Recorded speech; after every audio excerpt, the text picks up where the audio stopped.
Thank you. Just checking in with Becky that we have a quorum lingering near the dais. Yes, Madam Chair, we do have a quorum with the 4. Thank you. Thank you. I would entertain a motion to accept the agenda. Motion to accept the agenda. Thank you. Second, Sheldo Hernandez. Thank you. It's been moved and seconded that we accept the agenda. Becky, please. Thank you. Board Member Macias? Good morning. Yes. Thank you. Board Member Bencomo? Yes. Board Member Shayla Hernandez? Yes. Chair Coran? Yes. Thank you. Motion passes. I don't know. He didn't say that he would be. Next up, I would entertain a motion to approve the minutes from the March 28th ASCMV meeting. So moved, Sheldo Hernandez. Second, Bencomo. Thank you. Becky, please. Hearing any amendments? Seeing none? Okay, thank you. Board Member Macias? Yes. Board Member Bencomo? Yes. Board Member Shayla Hernandez? Yes. Chair Coran? Yes, Passes. thank you very much. First up, welcome, good morning. Ms. Cardoza, please come on up and speak as you did last year. I'm so excited to hear how things are going this year and what you all are up to. The Coalition for Pets and People presentation. Please introduce yourselves and go for it. I don't know if you have a... We do have a You do have a PowerPoint, so Yes, we do. we can help you with... You got that. Thank Okay. you. Awesome. Thank you.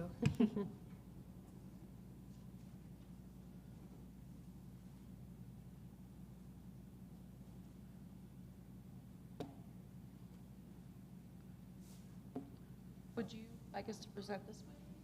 Or do you? That's kind of the way it's set up. Yes, present this way. Please speak into the mic and then say your name before you present. So please, thank you. Well, thank you for asking us to speak today. We're very excited to be here to give a little more information about Cruces Cool Cats, or Cat Sanctuary. My name is Selena Cardoza Wayner, and this is Cassidy, and this is Philip Isaiah.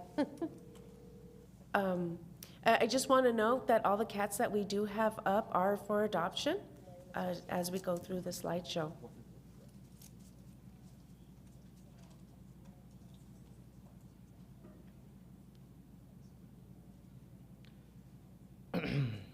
Our mission for Las Cruces Cool Cats is to improve the quality of our community's homelessness cats and kittens medically by treating them, socializing them, and providing food and nurturing environment until we are able to find a forever home for all of our adoptable cats. To reduce the feral cat population through the Trap, Neuter, and Release program, to educate our community and the importance of taking care of feral cats, feral or non-feral cats. Our vision is a world where we work collaboratively as a community to promote coexistence between outdoor and/or feral cats and humans with empathy and compassion at the root of everything we do. So Cruces Cool Cats has a really unique story. In 2019, a woman and her son, Selena behind me, and Joseph, who unfortunately couldn't be here today, they saw a much needed service in Las Cruces, and that was a large unchecked feral cat population. So with ambition and dedication, Selena Weiner and Joseph Lucero founded Cruces Cool Cats in 2020. It started out with just helping with hoarding cases, and then also partnering with ASCMV for a TNR program. It quickly led to a sanctuary with adoptable cats waiting for their forever homes. Joseph and another caretaker, Isaiah, who's here with us, they live at the sanctuary and act as caretakers full-time. And we also have a catio for our more feral cats, and they're able to live in this really awesome catio that we'll talk about later. So what does Cruces Cool Cats do? We have a TNR program, so we work on a weekly basis with the community, scheduling TNRs. We help educate with trapping, fixing our cats in the community and working together as a community colonies. We also do adoptions, so a lot of times we end up picking up some of these cats and we socialize them. We have them up for adoption after they're fixed and vaccinated. We like to educate anybody and everybody about responsible caregiving and community cats out in the wild, and just promoting that spay and neuter. Meet Selena Wayner, founder and director of Las Cruces Cool Cats. Selena is a full-time mom and works 2 jobs to fund the sanctuary. She works tirelessly to care and meet all of our cats' needs. For many years, her dream has been to operate a cat rescue. And here we are. Cruces Cool Cats is up and running to help as many homeless cats as we can. She is our animal lover with 2 dogs, 4 barn cats, 3 indoor cats, 5 large fish tanks, and 1 turtle of her own. She cannot remember a time in her life without an animal in her life. So again, Joseph is Selena's son who helped founded Cruces Cool Cats, and he couldn't be here this morning, but he is awesome. He lives in the sanctuary house with Isaiah and works part-time on top of being a full-time caretaker for the cats. He's responsible for socializing them and keeping the house clean. He also helps a lot with transport, adoptions, medical appointments, and also education efforts. And this is Isaiah. He's the second caretaker in the house. So Isaiah originally comes from Fort Worth and lives at the sanctuary. I'm sorry, I'm off. He cares for the cats full time. He plays a crucial part of maintaining the cleanliness of the house, socializing the cats who mostly need it. And with growing up, he has been involved with many cats and many animals such as saltwater fish, snakes, dogs, birds, cats. And just real quick to add, so the 2 dogs pictured are Julian and Nala. We did adopt them from ASCMV, and we use them to help socialize the cats so that they're all dog friendly and would be adoptable into a variety of homes. So they really help the cats become more sociable, more confident, and advocating for themselves, and they're both really friendly and like to play with the cats. That is very true. Meet Cassidy Zender, creative officer. Cassidy moved to Las Cruces last summer, bringing with her strong passion for animals and a vast knowledge of marketing and nonprofit skills. She works for a wildlife advocacy organization called Project Coyote and believes that humans and animals, both domestic and wild, can live in harmony. We have 3 additional board members who also could not be here today. Nadine and Jesse are vice president and treasurer. They're located in Vado. And Cesar Cardona, he's also a board member. He is currently in Boston getting his education. A little bit about our catio. Kevin, my husband, and Joseph put this together. They planned a catio for our more feral cats that we could not house inside the house, or unsocialized cats. These cats are available for adoption as working cats. They have lots of room to play, and they find cozy spots where they can take afternoon naps. These are our accomplishments. Community partnership. We are proud to partner with ASCMV for spay and neutering services, where all of our TNR cats get their ear tipped, vaccinated, chipped, and altered. Our TNR program, since 2021, we have helped people TNR over 630 community cats. Imagine how many needless litters and lives we've saved. We also care for our cats after surgery before releasing them. Our adoptions, because of our new website and more active social media presence, we have seen more adoptions in 2024. We do home visits before adoptions, and we keep in contact with our adopters. So here are some of our goals, and before I forget, Fred is actually the only one in this presentation that's not available because he got adopted on Monday. So everyone wish Fred luck. He is a really sweet boy, and yeah, we hope that he's able to thrive in his new home. So here are some of our goals. One is community outreach and events. So we want to do more education and fundraising events this year. And so we plan to have a pet expo, hopefully in the late summer, and a benefit walk to raise funds. Open house hours. This year we are going to implement open house hours so that potential adopters may come to the sanctuary to interact with our cats. I think this is really crucial because an adopter might see a picture online of a certain cat, but then they get there and maybe that cat's having a bad day and, other cats are able to shine. And it's just a really great way for the cats to socialize with new people and being able to match potential adopters with the perfect cat for, their household. And then adoptions. Much of the community knows us for our TNR program and not for our adoption program. So we want to have a way bigger increase in adoptions this year so that we can save more cats. Because right now we are at full capacity. So donations, we are accepting monetary donations. So we have donation buttons on our website. We also, we accept cash, check, and online payments. Time. We're always accepting volunteers to come in anytime, whether it's morning or evening, weekdays or weekends. And items, we're always in need for cat food, both wet and dry. We also appreciate litter, face cleaning wipes, cat trees, any type of structures or beds, treats. And we also have a wish list on Amazon. You can reach us or get in touch with us on Facebook and Instagram. Our location is 1585 Durazno. Our open hours is to be determined, and our contact is crucescoolcats@gmail.com with 575-386-555-5585. Thank you. Thank you very much. Are there any questions from my colleagues up here? Go ahead. Madam Chair.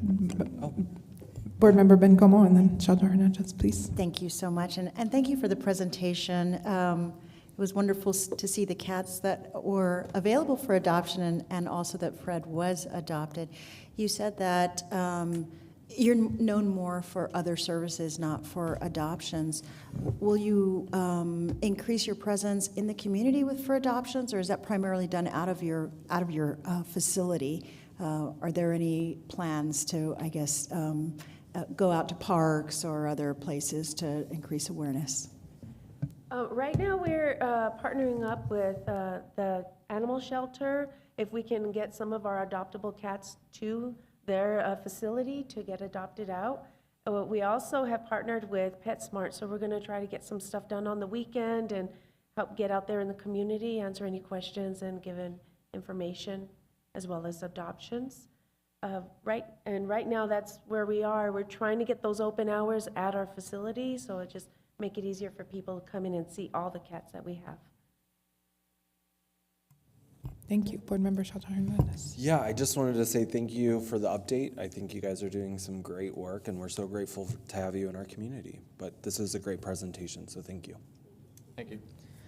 And I remember last time you were here, I feel like you talked about some of your goals, and it seems like you're achieving them and more. So it's really amazing. Thank you for your hard work and commitment and real impact in our community. So thank you. Any other questions from anyone here?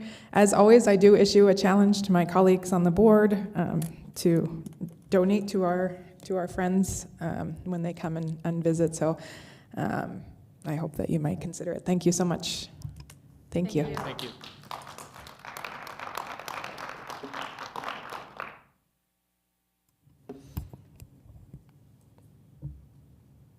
Next up, we will have our city and county ACO reports. I know you guys flip coins for who has to go first. All right. Mr. Halsey, please.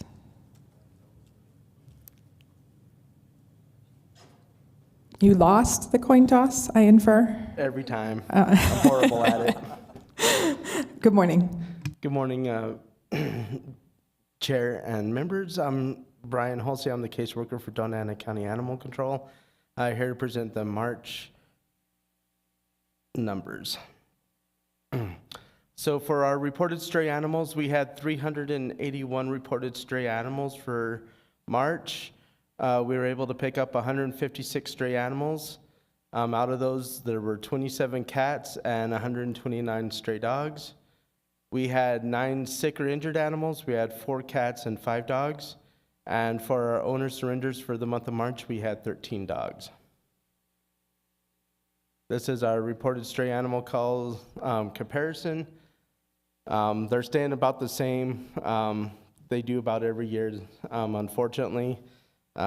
We had one area that is starting to become more of a problem area every month. It usually tends to move every year or every month, but we're having one area in particular that we're having to start to focus on more. This is our 4-year field return to owner comparison. I was happy to see that this is our highest number for this year. We had 27 RTOs, so it's been gradually going up every month, and hopefully it'll continue to rise for the rest of the year. These are additional animals picked up. We had 0 owner surrender cats, 13 owner surrender dogs. We had 9 sick or injured animals. We had a lot of welfare hold animals this month. We had 8. We had no cruelty or neglect. We had 10 shelter quarantines, 2 home quarantines. We had 1 quarantine case that was held at our live facility. We currently are holding 5 evidence animals at our facility. We had 0 rabies submissions. We had 13 diverted intakes. Our education was 549, and our total calls for March was 671. This is the dogs and cats picked up per district, just to make it a little easier for people to see. So for District 1, we had 3 dogs that were picked up. District 2, we had 11 cats and 6 dogs for a total of 17. District 3, we had 3 cats and 30 dogs. That's one of our bigger ones. Usually when it comes summertime, District 3 is usually starts to get more uptake in the dogs. We've noticed that trend for the last couple of years. District 4, this is our big one that we're starting to see a consistency of high numbers that we're going to start hitting a lot harder to see what we could figure out what's going on in that area. We had 4 cats and 31 dogs. In District 5, we had 5 cats and 24 dogs. District 6, we had 1 cat and 7 dogs. And District 7, we had 3 cats and 28 dogs. One thing to note as well, we didn't have as many people trapping cats for the month of March, so that's why our cat numbers are down so low. So these are our stray cats picked up. As you can see in March, our numbers went down significantly compared to February. February, we had a lot of cats that were being trapped. These are our stray dogs.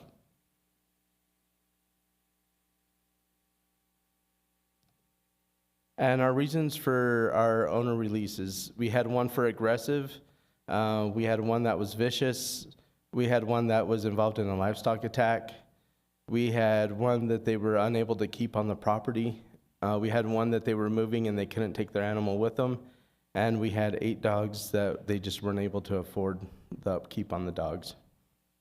And for that, I stand for any questions. Thank you, sir. I appreciate it. Board Member Flores, please. Thank you, Madam Chair. And thank you for the presentation. What do you do with the aggressive one, especially the vicious and the livestock attack? What are the consequences for those animals? It depends on the situation. If they, in these cases, they were owner surrendered. Usually with those, a citation's usually involved as well, depending on the officer and the case of why they happened.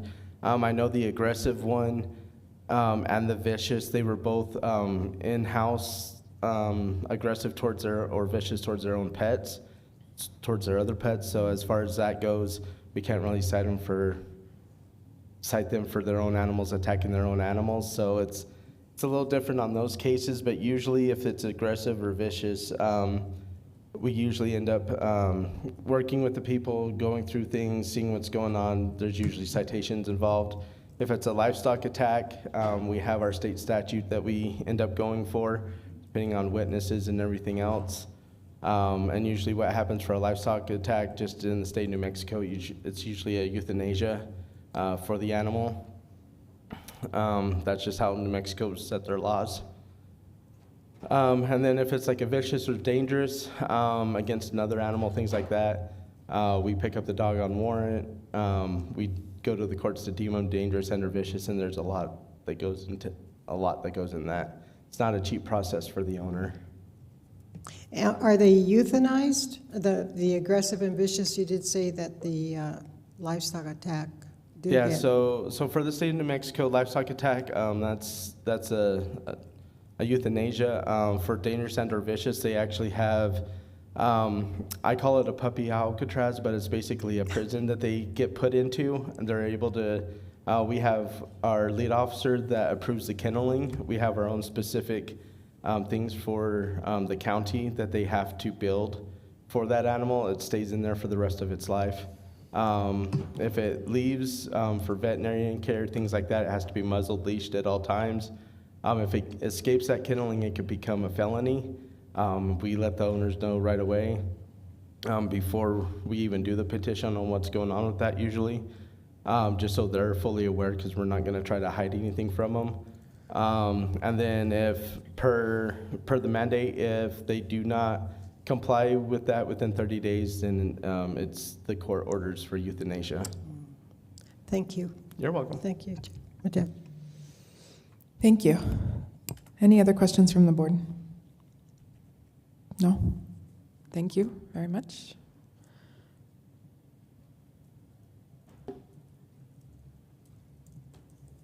Good morning, Madam Chair, members of the board. Good morning, Supervisor Jimenez. With the weighted coin.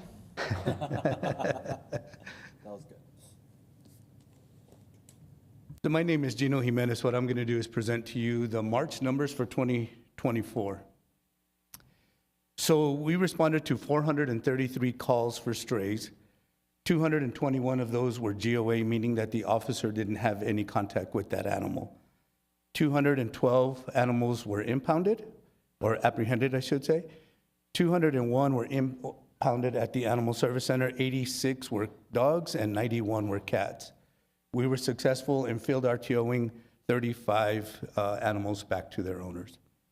14 of those were unsuccessful. Those were animals that had some sort of identification. However, they weren't home, and I'll go into that in a further slide. So we had a total of 49 identifiable animals. Here is our 3-year stray animal comparison. For the month of March, again, we responded to 433 calls for strays, bringing us to a total of 1,344 for the year. A little lower than the 2 previous years, but now that the weather's getting warmer, those numbers are probably going to go up. Next is our 3-year field return to owner comparison. Again, we were able to successfully return 35 animals back to their owners, bringing us to a total of 135 for the year. Now I notice that that's a sharp decline in our numbers. It's because I think for January, we started off very high, and now we're coming back down into our normal numbers, normal range. If I may, let me go back. I didn't read to you the peak performance goals. So our number 1 peak performance measure is that we apprehend 65% of all reported strays.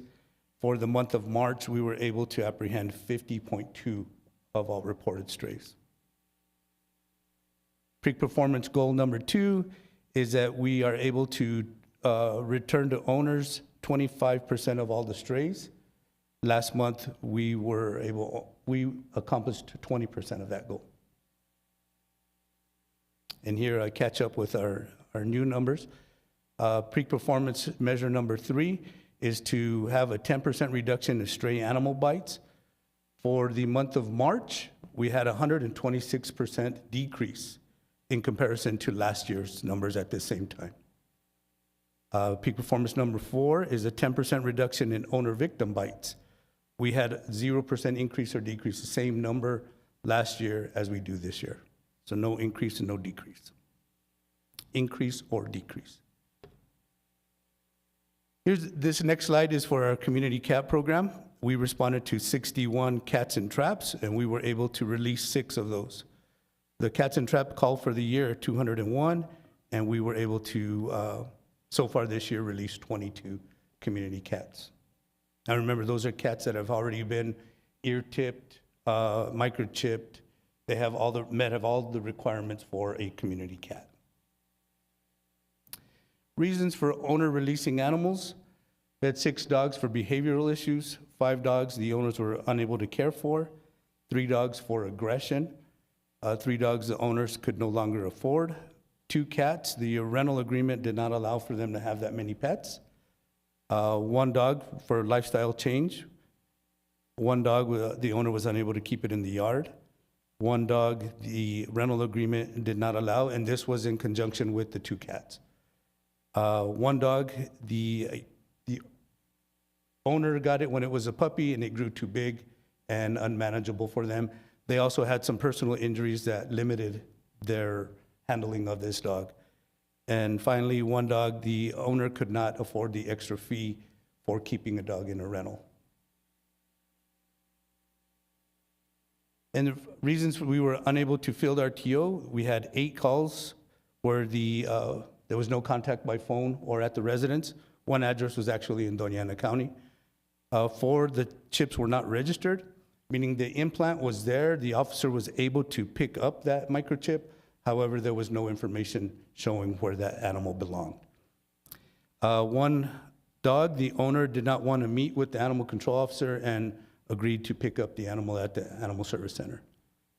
And that's not always a bad thing, because at least we know that that animal is safe and the owner knows that it's been picked up and they know where to pick it up. We would prefer not to, but at least it's in a safe area where it can be reclaimed. And finally, 1 dog was adopted from the ASCMV, and that particular owner no longer wanted it. Total calls for service. For March, we responded to 1,115 calls for service, bringing us to a total for the year at 3,283. Highlights for the month. I had 2 ACOs attend a career day at Hillrise Elementary with Libby. I'm not sure if everybody is aware about Libby. Libby stands for Las Cruces is Beautiful Because of You. She is actually part of the Keep Las Cruces Beautiful program. However, she is handled by a codes officer, so whenever we can utilize her for our school presentations, we take total advantage of that. And finally, one ACO vacancy we're working with HR to fill. That was last month. I can happily report that that vacancy has been filled, and we have a new ACO with us, so it puts me fully staffed. And with that, I'll stand for any questions. Thank you very much. Any questions from my colleagues on the board? Seeing none. Really quickly, thank you for the update on. Thank you for the update that you shared with me on one of my constituents' concerns, and also for Libby. She's approaching retirement, no? This is actually Libby number 3. Oh, this is Libby number 3. Okay. But I think this Libby is approaching retirement. She had a little white in her face last I saw her, so I thought she Getting deserves a little gray in her beard. Yeah, a little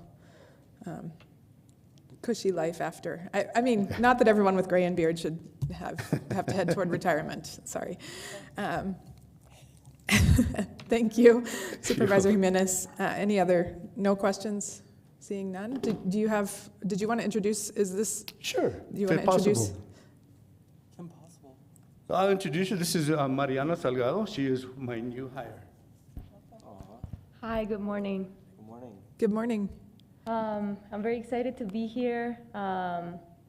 This is my second week, and it's really impressive to see the administrative part of all of this, the funding that goes into all of this. I grew up in Juarez, and there is nothing even close to the services that are offered by the city. So this is very impressive, and I'm very honored to be here. Well, hopefully you can come present with us sometime. We like to see everyone. So Hopefully so. Please, we invite you Thank you. to save Gino from having to present. Sure. He would appreciate it. Thank you for being here. Good morning and welcome. We're really glad to have you. Thank you so much. Thank you. Thank you, ma'am. And I do have a follow-up that I'd like to talk with you about after. Okay, that sounds good. Thank you. Next up, we'll hear from the shelter statistics, and I think a little happy birthday is in order. We'll spare you the singing unless someone up here has a particular desire for singing, but good morning, happy birthday, Mr. Thacker. Thank you very much. I appreciate that. Before I begin, or while I bring my presentation up, I would like to introduce to you one of our new employees. We have our new volunteer coordinator with us today. Her name is Elaine Quinn. Elaine, like to join me? I've asked her just to say a few things, why she chose us and some of her history, and I think you will find her just as engaging and very competent as we did. Elaine? Hello, good morning. How are you guys? Oh, can you hear me now? Okay. My name's Elaine. This is my third week working at the animal shelter. I love it so far. All the staff super amazing. The volunteer community is great. Yeah, before this, I was kind of doing like remote work, working like in BLM land, random places, not a lot of people at all. So this is kind of 0 to 100, but I love jumping in and love working with the community and really excited to be here. So yeah. Welcome. We're so glad you're here. Yeah, thanks. Thank you for joining the team. Yep. Welcome. I also just want to give a quick shout out to Samira, who did a really great job in the intervening time as a volunteer, leading the volunteers. So I understand that you guys are working together too. So. Yeah, she did. Yeah, she helped me a lot when I Awesome. was like learning the ropes of everything. So yeah, very grateful for her. Thank you. Well, we're so glad you're here, Elaine. Yes, thank you. Thank you.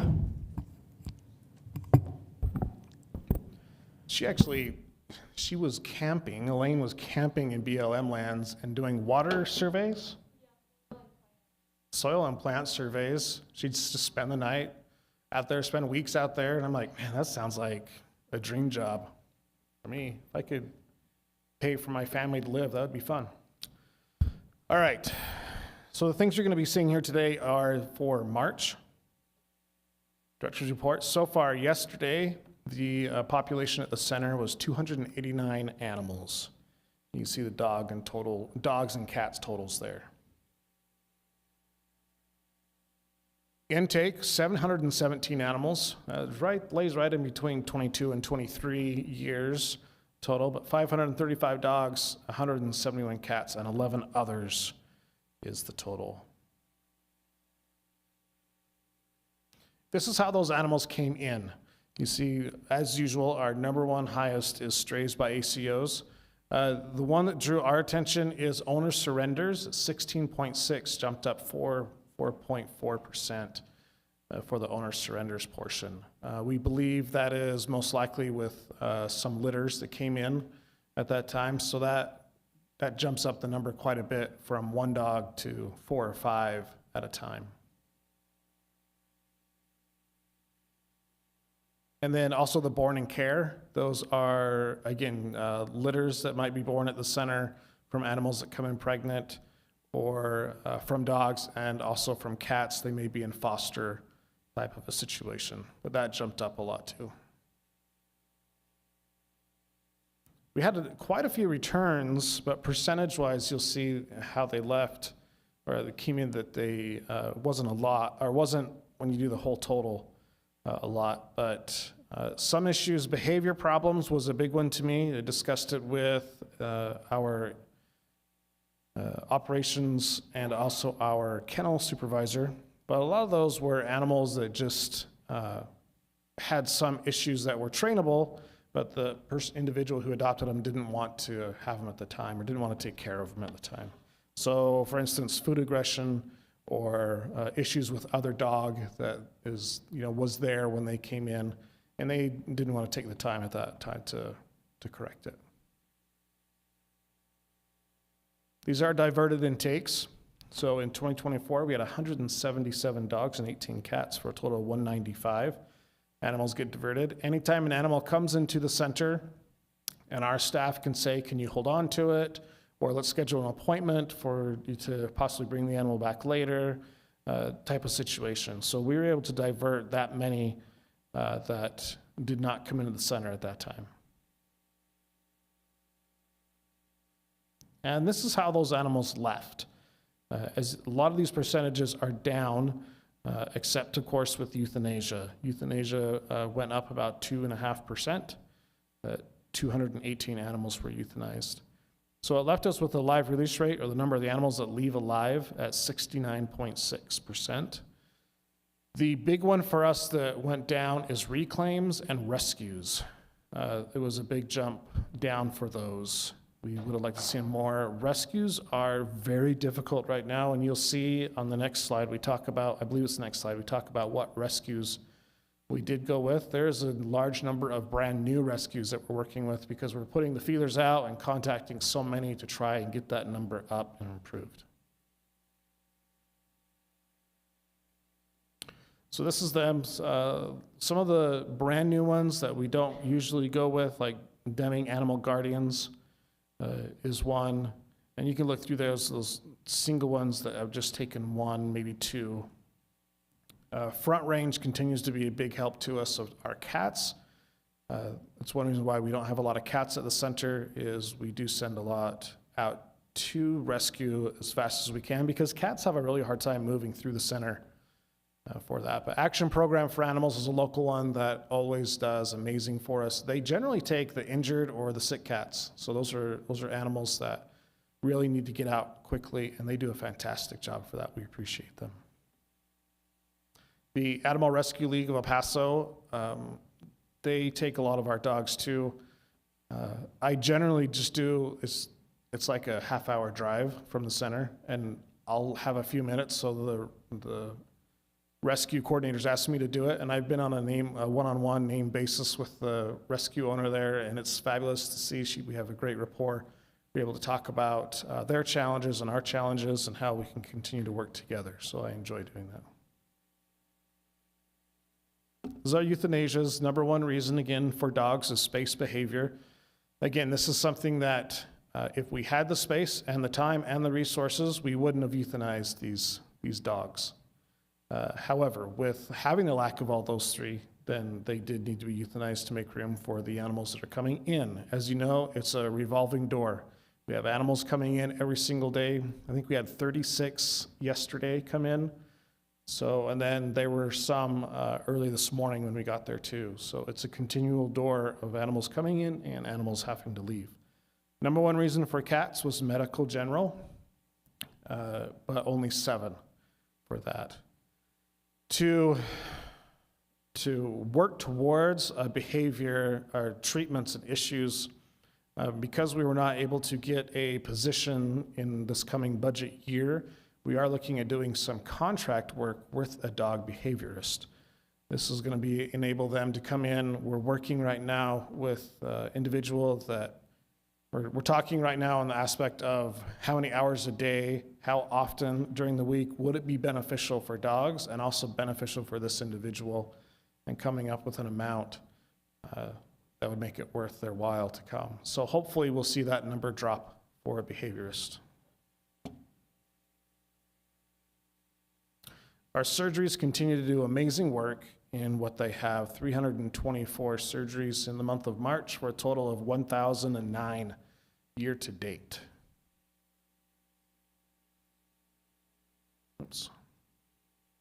This is a brand new slide. I thought you would like to see the amount of fosters that we have at the center. The program is up, it's successful, doing amazing work right now, 100 dogs in foster, 58 cats in foster. And as you see, 73. Now, the number difference in that is, again, you would think if we have only 73 foster parents, then obviously somebody has to be doubling up. And that is because of litters. So bottle babies is what we're receiving right now for kittens. A lot of bottle babies. If anybody wants to be up every 4 hours and feed kittens, please let me know and I can make those arrangements so we can have that happen. The dog in fosters, again, these are most likely litters that are having, or moms moms that are having litters, and we're able to care for them until they're up for adoption or held for rescue and get them out. Our volunteers total hours years to date is almost 2,000. The dog walking team is invaluable, 134 hours that they're donating. The really neat thing about the volunteers is we're having a group called, or an organization called Dogs Playing for Life. What this is they come in and they teach us how to do a group play yard kind of a thing for dogs. And it sounds odd, but a group play yard for a half hour is equivalent to about for a half hour would be the same as like an hour-long walk. It's the stimulation of being with another animal and trying to communicate with that animal with a dog on dog. It just absolutely exhausts them. If you think about, when your dogs are out playing in the backyard, how exhausted they are versus you just go for a walk. It's so valuable for the animals to have this interaction, and it's healthy for them too. So they're gonna come in March and show us how to do that. Nope, not March, in May. Come and do that, and 14th through the 22nd, we have our staff, we have a lot of volunteers doing it, and then we also have some outside agencies in the community that wanna come and do it as well. And that is being sponsored by a volunteer. We're not paying for that. So our visitors up just a little bit. So we're excited about that. I believe the number is even a little bit higher because we count just by, like we say, the people sign in as a group, like just one person's name, and it may be the family that are there. So we believe it's higher, but year to date, we've had over almost 6,500 people come through the new center. Our webpage views went down a little bit. I'm sure this is because we have so much, as you see on our next slide, of increase on our social media. And we are redesigning I just got an email last night from our marketing that it's pretty much final. So we're looking at just working out a few of our bugs on our website. The biggest problem with the website when people search animals is when they hit the back button, it takes them right back to the animals, and they have to put in all the information again. This is not our website issue. It's our shelter program called Shelter Love. There's a code that sends all the animals to the website. And so it's actually searching Shelter Love, it's not searching the website. So it's a Shelter Love issue. We've let them know the frustrations. They said they are aware of it, and they've placed it on the list to update when they can. However, that list is fairly long. So we're frustrated with it as much as the public is. What we tell them is to come see. Not only can you come and see all the animals at the center for available, but you can also see the new adoption and stray hold facility and the cats, and have the whole experience there. So our Facebook is still up quite a bit, 17,200 views. So it's quite a bit higher, over 5,000, almost 5,000 of what it was in last year. We do have some fun upcoming events. Petco, PetSmart. We're gonna have a fun adoption at McCoy's, adoption event there, and then always at the farmer's market. We have a good presence. One fun one that we're doing and this is this month, April 28th, we're doing a picnic with a pup. This is for the animals that are in our medical facility, but they're still available for adoption. So we're bringing those animals out. We're gonna have hot dogs and just a fun time with these animals, have them outside so they can be outside, but also outside for people to come and visit with and see, and hopefully get more and more of those adopted. So that is Sunday, April 28th. from 11 to 1. This was also thought of by a volunteer who approached us. We thought it was a fantastic idea, so we incorporated that into our adoptions. So Kitty here is what our dog of the week. Fantastic. I talked to Amy about it, who does the postings for it, and she said as soon as Kitty came out and Amy sat down to get a picture, she ran right to her and wanted snuggles and loves. So it was, she said, he's just a fantastic dog. And we have Rose, but Rose was adopted the very first day. I believe it was on Monday. They came in and picked up Rose. So we are so happy for her and hope she's doing great in her forever home. We're also doing another program called, you've probably seen it on social media, about the Fantastic Four, playing off the whole Marvel thing. These are long-term dogs. This dog, we're gonna watch a video because they named her Luna, but Luna was adopted. She'd been at the center for over 300 and I wanna say 68? Number will come up, but been a long time, almost a year at the center. Nothing wrong with her, it's just luck of the draw, nobody had interest in her. So I'll let you watch this video.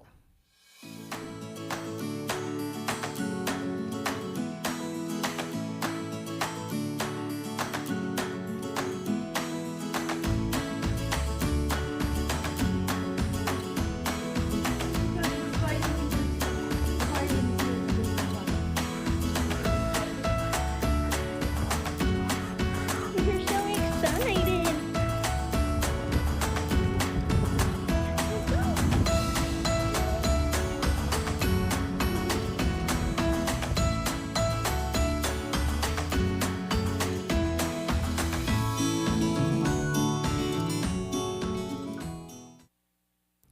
Just a fun little thing to see that the staff was happy to see her go.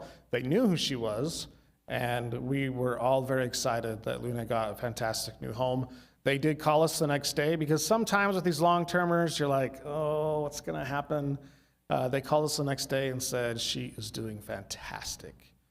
With the, I guess when she was introduced to the new dog or the dog currently in the home, they did it at the center. They hit it off immediately. So we're really happy for them and wish Luna the best.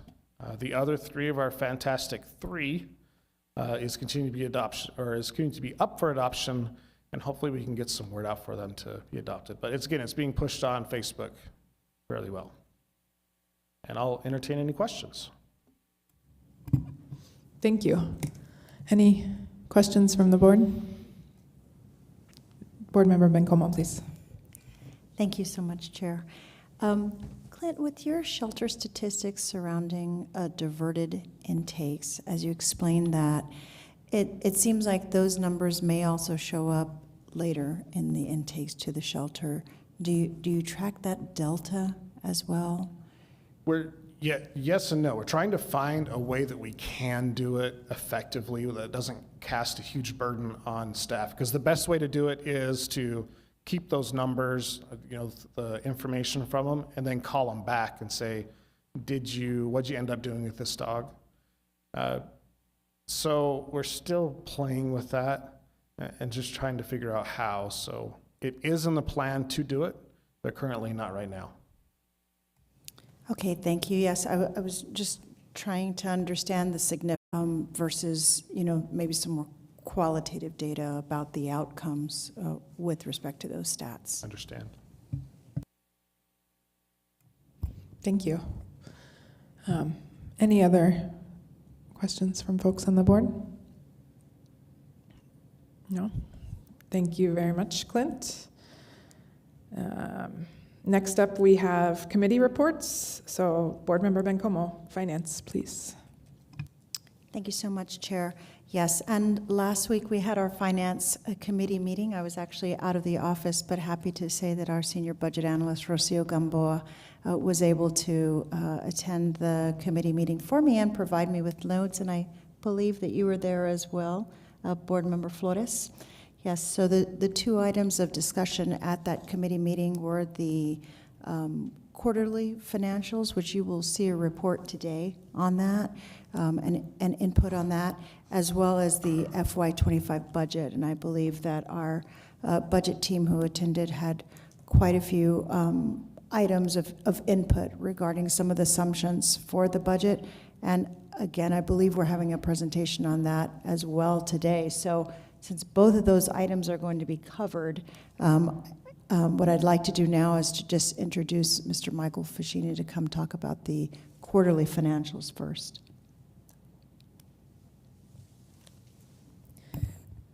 And those are what are linked in the document, correct? That's correct. Thank you. Good morning.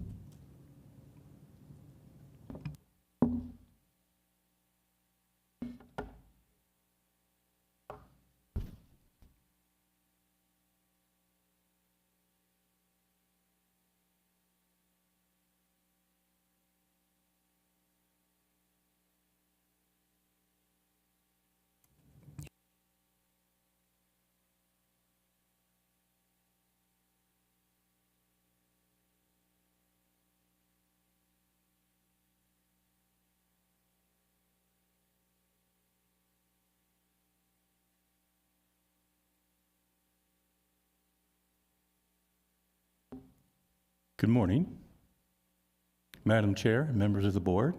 Mike Fashini, Animal Services Center. I'm going to provide a brief overview of the Animal Services Center third quarter financial results ending as of March 31st, and it will show you a comparison between budgeted revenues and expenditures to actual. And this will just be a brief overview. I will say before starting that the state of the finances for the center are very good and continue to be positive through the first 9 months of the year. However, that may change, not in a negative way, but I do anticipate that spending for the last 3 months, starting with this month through June, will accelerate. And some of the variances that you're going to see between revenues and expenditures will probably be dwindled as we get closer to June 30th. Starting with the statement of net position, the highlights, we have cash received of $1,132,164, and that's equal to the total assets under the liabilities and fund balance, accounts payable of negative $63.23, accrued liabilities of $116,228, revenues collected in advance of $155,461, and the unassigned fund balance is $866,798, totaling to $1,132,164, equaling the assets. Looking a little further down into what contributes to those numbers, the county contribution from the donating county is $1,612,456. Cities is slightly more, which is how it started at the beginning of the year and continues to be a little higher than the counties at $1,612,479. Other revenue, which is usually from donations, operating revenue collected through operations, totals to $360,788, which brings your total revenue to $3,585,723. On the flip side, looking at the expenditures,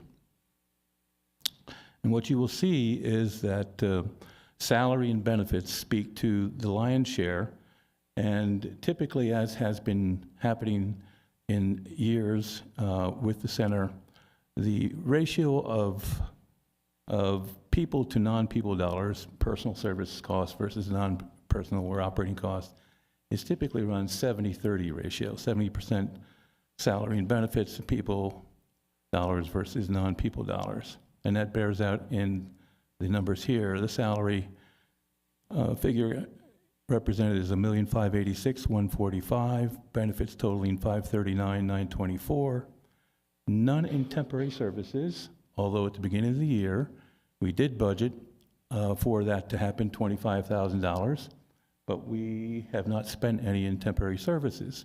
These are services that we contract through, or in the past have contracted through, like Manpower, for when we needed to fill in the gap because we didn't have full-time or part-time staff available to perform the necessary tasks and duties.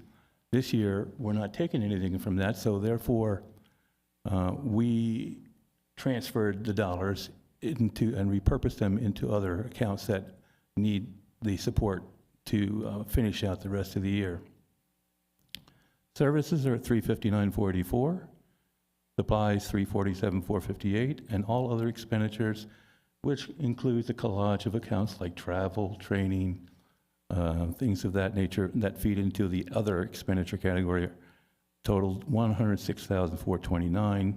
And as you can see, the total expenditures for the 9 months ending March 31st were lower than the total revenue at $2,939,440.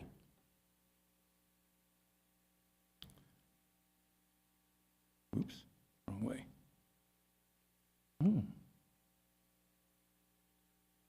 This slide presents some of the very same information for the March actual, but it compares and shows the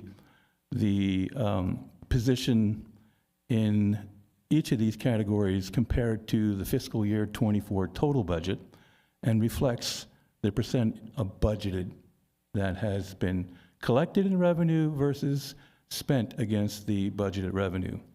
And I should state that the budget parameter through 9 months of this fiscal year is 75%.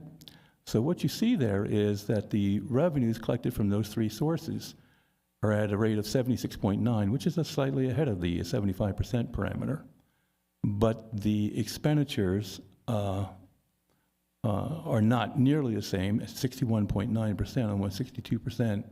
And as I said, that through the first 9 months, which is a continuing trend from what I've observed at the center, this difference between revenues collected and expenditures has been true in the past as well. However, I will state that I feel that April, May, and June, you're going to see that the expenditure ratios will probably grow to be closer to what you see in the revenues. There are dollars left over that will need to be spent, and because it's fueled more by people dollars, what I've gotten in the way of information from the program managers is that each of the programs have filled many of the vacancies. Medical, I think, has still one vacancy remaining. They filled the other two that they had for the longest time. Kennel has filled everyone with the exception of one vacancy. And the administrative services section, I think, still has about 4 or 5 vacancies. And vacancy savings will drive what dollars that you have available against the revenues that are collected. And since we're heavily leveraged in people, that has an impact. But I do think that because we filled a lot of the vacancies, you're going to see those numbers grow closer together. This is just a graphic, a chart that shows by month for each of the past 9 months where revenues and expenditures have fallen. And in the last month, couple of months, it peaked out in February at 445,000. There was an increasing trend ever since November, but it fell slightly in March. And I think that you're going to find an uptick in that number of expenditures in the months of April, May, and June, whereas the revenues will continue to be pretty much static. And with that, I'll take any questions that you may have, should you require any further detail. Thank you very much. Board members? Board Member Flores, please. Thank you, and thank you, Mike. On the page before this one, why was there such a dramatic drop from what was it? What's that? July to August? In July, you're saying in July through August of this year, drop in which one, expenditures or revenue? Revenues. Well, what happens is in July, they front load the revenues, the contributions that we receive from the county and the city. I think it's like 20% is front loaded. And then each of the The remaining. new fiscal year. Yes. And then each of the 11 months thereafter, they're allocated at an equal amount for the remaining 11 months. So therefore, that's why the revenues will look like a spike at the very beginning, because most of the revenues were front-loaded. Okay, thank you. Thank you. Thank you, Board Member Flores. Any other questions? No? Thank you. Board Member Bencomo.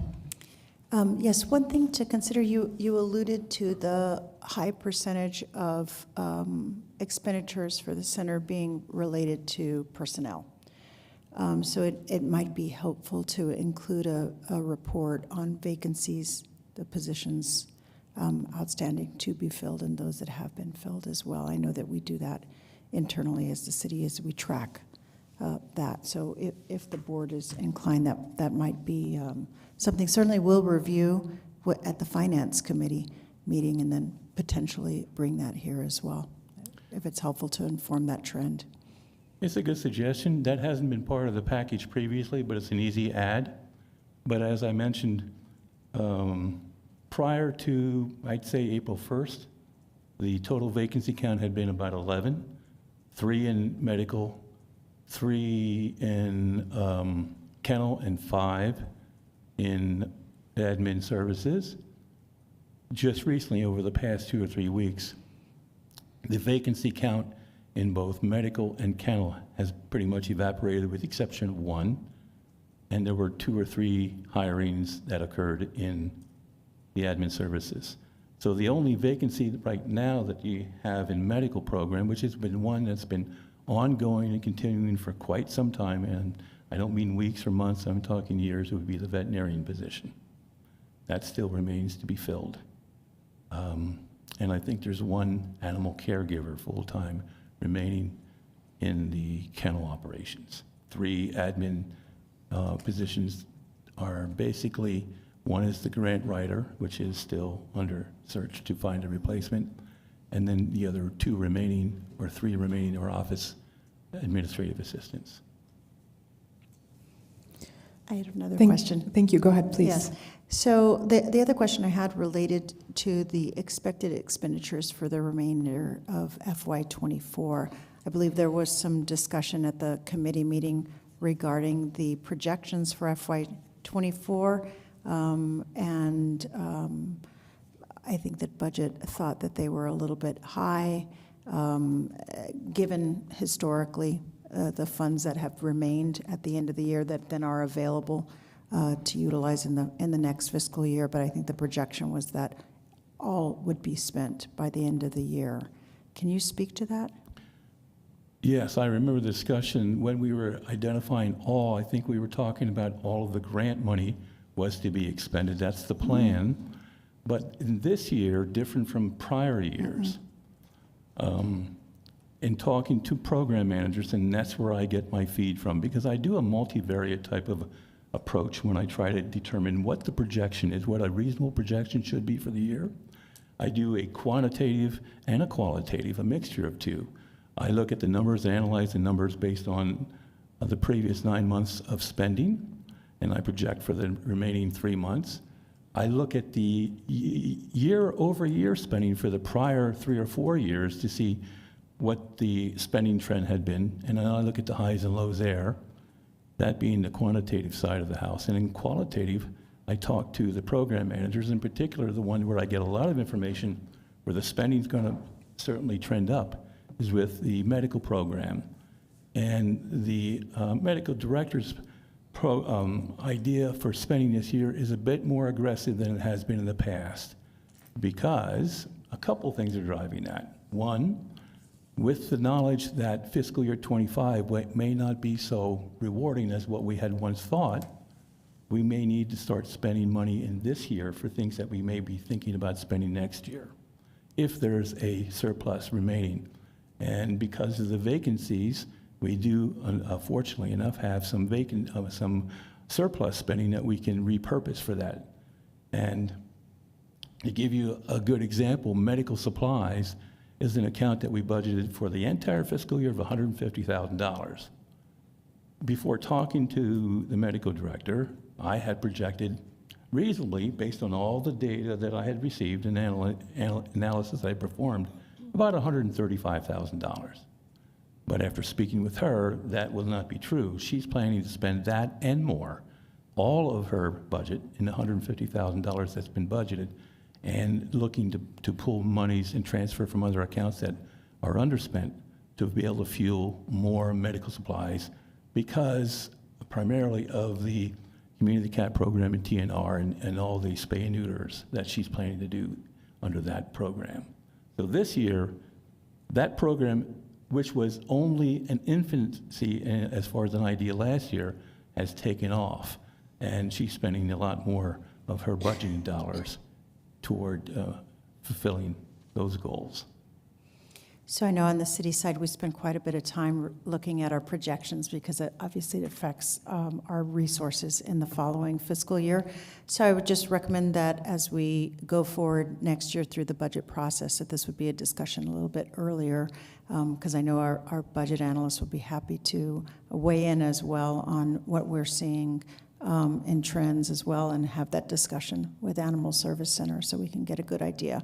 On our side, of course, we try to do something similar, understand the operations, what people are saying that they think they can do, and we certainly have historical data to show what has been done in the past, so it's really important to review that. So I think just going forward, we'll make sure that that's one item to keep a close eye on for budget development. Thank you. Thank you. Any other questions from the board? Seeing none, thank you. And I do appreciate seeing this. Just sort of thinking about the context from last year to this, I do feel like we have more information this year and thinking about the budget and what the projections are. I really appreciate your sharing some of the vacancy things. And we did hear from Clint earlier that at Monday's meeting that we seem to have the lowest vacancy rate than in recent years. It feels like there are fewer vacancies than there have been. And so I just want to add that to the context of the budget conversation that we're going to have soon too. So I think, thank you for sharing and bringing us up to speed on this. And I do think it would be useful in future presentations to sort of have one slide on the personnel count and where we might be missing and the way that might be affecting the budget as well. That would be very helpful. Madam Chair. Please, Board Member Flores. Thank you. I have another question. I wrote down a note here to myself to remind me, and I don't know what page it's on. Can you go back? Okay, let me see. I have the sum of, the total revenue was $3,585,723. Where were these funds allocated? That's my question. The total revenue for the March actual, is that, yeah. Is the following information the total expenditures? The 61.9% is the percentage of the 76.9% that has been spent? Am I reading that correctly? The 61.9%, if I understand your question, is the total amount spent for the 9 months that ended March 31st compared to the full budgeted amount of $4,745,288. So how are they allocated? The year-to-date, the $3.5 million is allocated across each of those expenditure categories that you see below, including salary, benefits, services, supplies, and all other expenditures. They are allocated, but they are not spent. And they are not spent to the degree that your expenditure percentage of budget lies below the parameter of 75%. Now, that would mean that there's still more dollars available because we're going to continue to collect revenue or assign revenue as we go through each month, April, May, and June, but there are still more dollars in the kitty, if you will, that remain to be spent that haven't been have been allocated from the revenue but haven't been spent yet. And so that is where I'm addressing the fact that I think in April, May, and June, you're going to see that trend ramp up to spend the dollars as much as they possibly can to utilize things that they need to spend or acquire this year, and maybe those that were planned to be acquired next year if we don't have budget to support that. And that would be the net change of $646,283? Yes, that's the net change through March 31st. Through March. Yes. Okay. Thank you very much. Thank you. And I think that there is actually a little bit more detail in the packet on page 3 of 11 of the appendix that has some of the specific parameters if you're curious to see. Like, there are a number that are sort of hovering at 50% that I think those are what you're talking about, get those spent and caught up to the 3/4 of the year budget parameter. So thank you for that detail. Any other questions from the board? No, thank you, Mike. Mm-hmm. Next up, we have, let me see who's next. Facilities or executive committee, which would be, I was there with Clint and Manny and Chris. We were there. We discussed the upcoming conversation about the budget as well as the director's evaluation, which is on the closed session scheduled for today, although we might have to have a conversation about that. At the executive committee meeting, we also heard really plans for this meeting and plans for the upcoming budget. I don't know if there are any other highlights from those conversations. Please come on up, Clint. Admittedly, I didn't come prepared to present on this. You're fine. So. For the record, Clint Thacker, Executive Director. I just did want to point out and let the board know that we did meet with the emergency management. Oh, yes. And talked about the shelter and emergency preparedness. Some fantastic plans. We worked with the county. Mary Lou Ward was there, supervisor, and talked about the disaster response. If the county had a disaster, how would the ASCMV play in that? And then if the ASCMV had a disaster, how the county would play in that. So it was a great conversation. I know Mr. Jimenez Gino, the city ACO supervisor, was invited, but ran into some huge personnel issues, so he was not able to attend.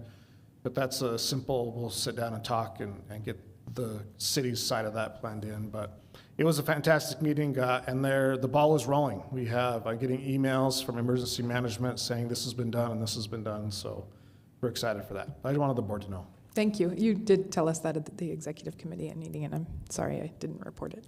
Thank you for that update and for working on those continuity plans. Other questions? Okay, next up is the facilities, Clint, sorry, update. Thank you, Clint Thacker, again. We had a great facility committee meeting. We had Commissioner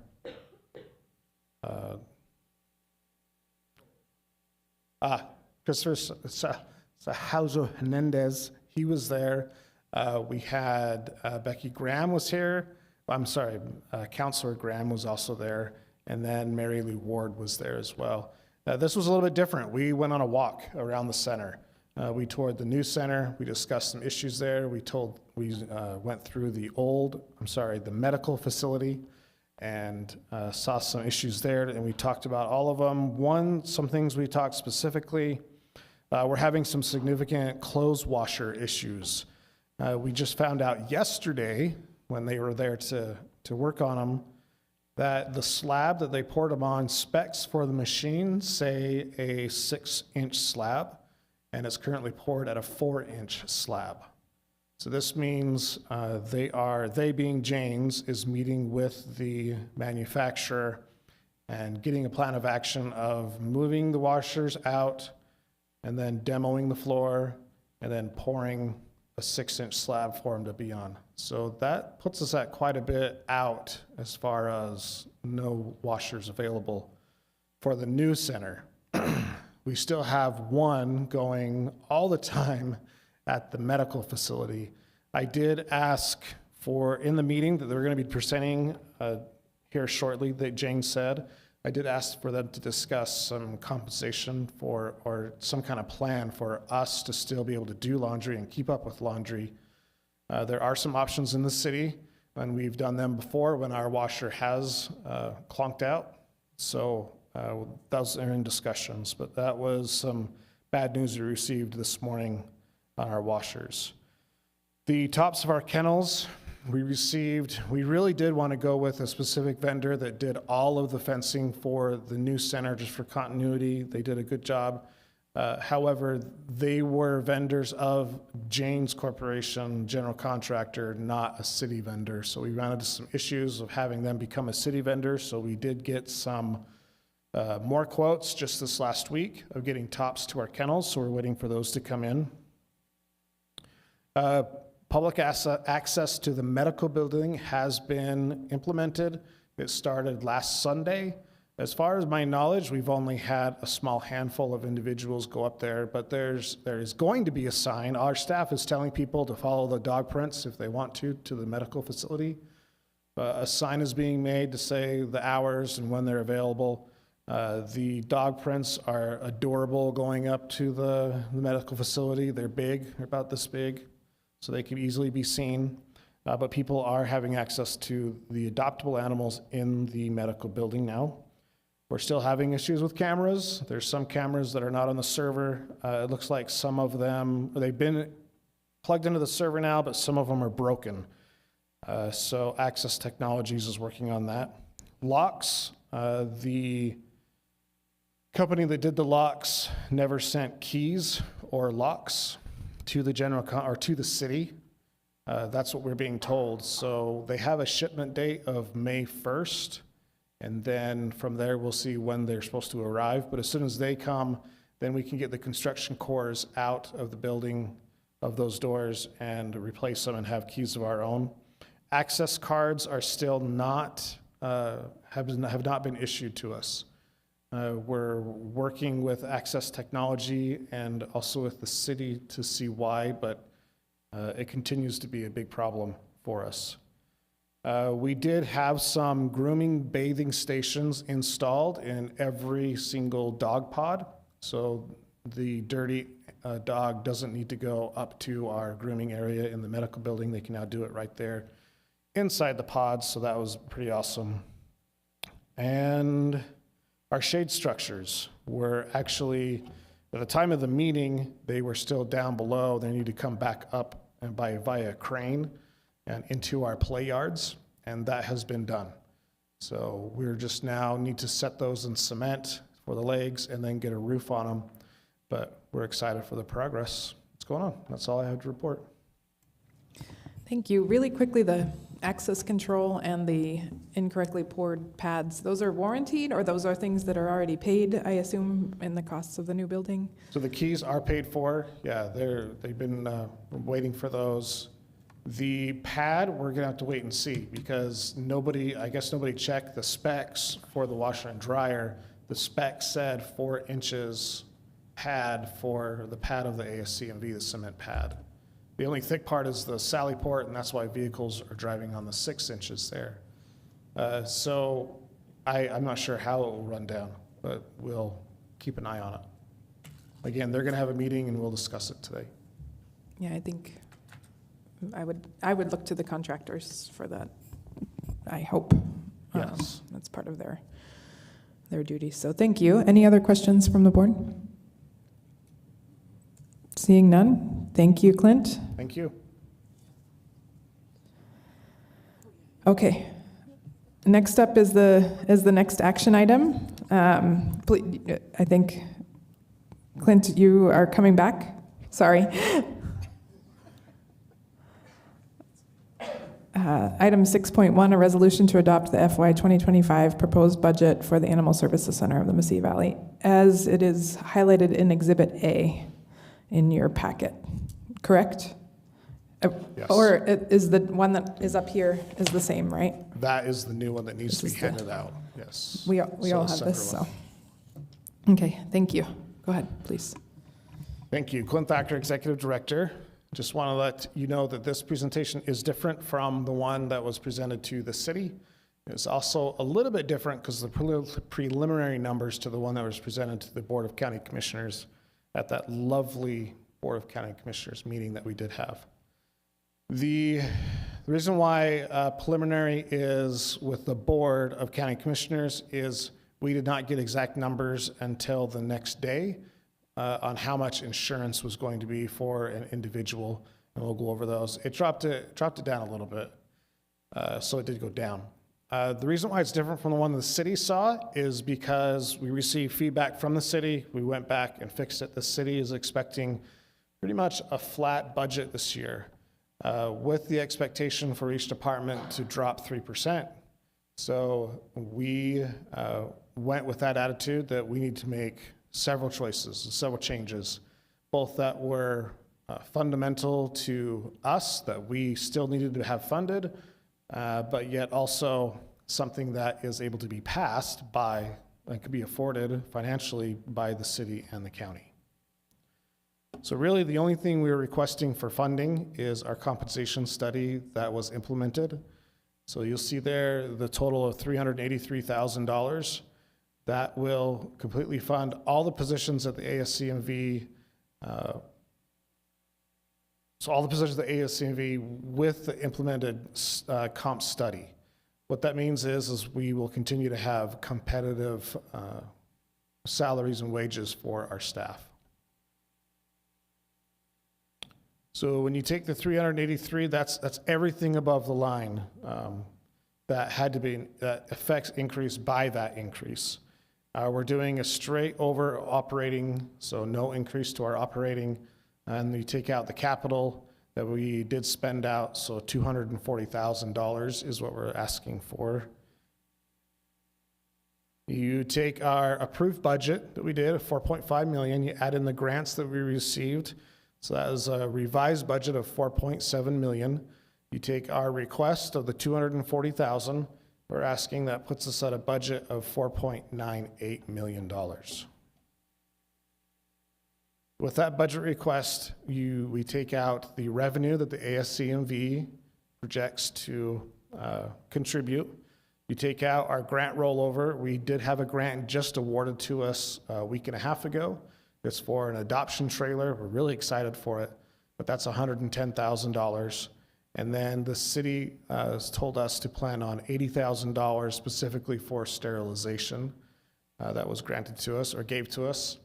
So we take all that revenue out, and that gives us the $4.4 million that we're requesting the city and county split half, which is $2.2 million each. You look there at the bottom right, that's the difference. So $240,000 is our request. Then we had some operational shortfalls that needed to be funded. That's the leftover grant money, and then a discrepancy in our operations and expenses from our FY24 equals 103. So 343,000 is what we're is our full ask. You split that in half, and that gives you the 171,967 from the city and also from the county. So our full ask of 2.2 million requesting for the funding. What that gives us is it covers our shortfalls, so we're even, or so we are financially presenting a balanced budget, and it also covers the required increase in our salaries and benefits for that. And I stand for any questions. Thank you. I have a couple of questions / follow-ups, but I'll defer to the board first if you all don't. Go ahead, please, Board Member Bencomo. Thank you, Chair. Just a question about the shortfall. Are you saying that the revenue shortfall is primarily from related to grants, or? So the revenue shortfall, there's $81,000 that we could not identify in the difference between our operations and our revenues for FY24. For some reason, they were different. We presented a balanced budget, but it came back as the difference. We talked about these in our finance committee meeting, and neither the city nor us could identify why we had that offset, but this will bring us back to whole.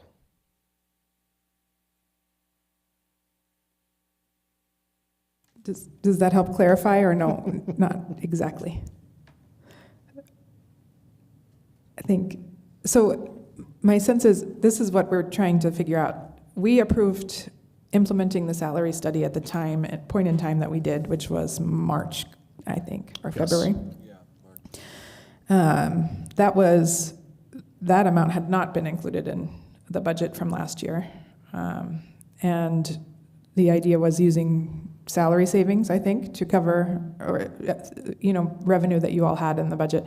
But, so this is likely a result of that following through for the rest of the year, and that's the projected shortfall? I don't think, it's not coming from the personnel side, or from the comp study funding, no. Okay. It was there before that. If you look at, I know the paper we got from the finance committee, it shows on there the discrepancy of the 81,696, I believe.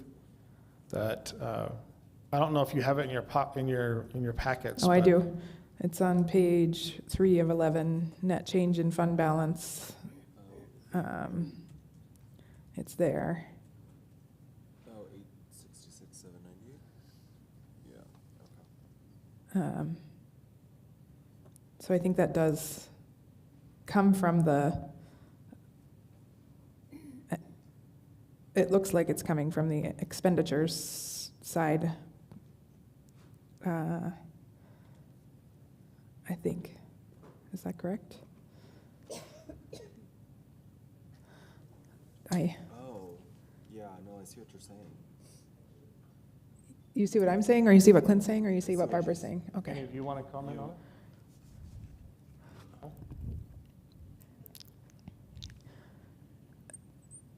Barbara, do you feel like you still have the same question? Yeah, I don't. Yes. Okay. I do. So clarity on the shortfall. So the 81,000, a portion of it, the remainder is the grant funding of 211.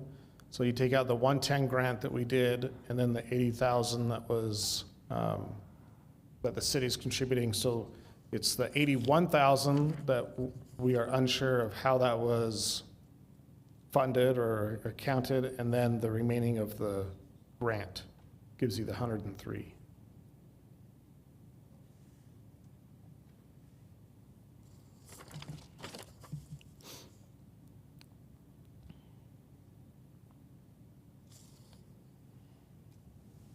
I'm sorry, it looks like that 81,000 is on the budget side, not on the actual side of that statement.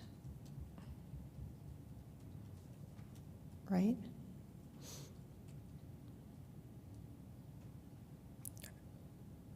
That is where it looks like it is on the financial statement that we're looking at. So I assume that's right? Yeah. On the budget side versus the actual side. Yeah, that's his net income. So it's not on the,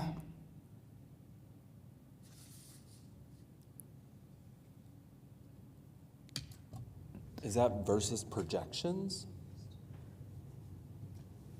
It appears that is calculated by just taking the total budgeted revenues and subtracting the total budgeted expenditures, that there's that negative $81,000. So it's not on the actual side, because the actual side is showing the 646,000 because the expenditures are below the actual revenues.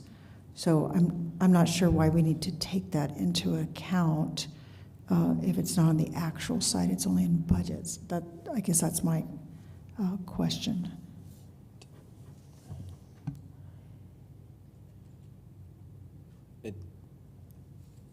But that's not affecting the ending fund balance for this year, though. It's not taken into consideration. So it's just on the financials, but it's not affecting anything. So it's just bad budgeting. Yes, I don't understand on the budget side, and I apologize for not going over this since I wasn't at the Finance Committee meeting, but I don't know if this came up as a question during that committee meeting. It did, Clint? Yes, we did. And the We explanation was? There was no explanation. Yeah, I would love somebody from the budget to come up. Yeah.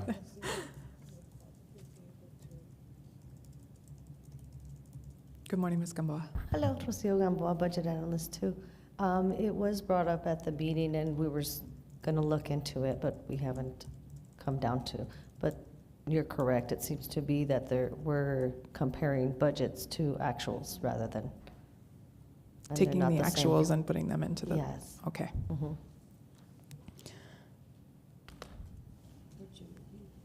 Yeah, so I guess my question is then, yeah, we need to look at it from the budget side, but from the actual side, we're not experiencing that. So why are we accounting for that in the FY25 budget or counting that shortfall into the FY25 budget if it's not there in actuals? And I'll have to get more information to answer that question.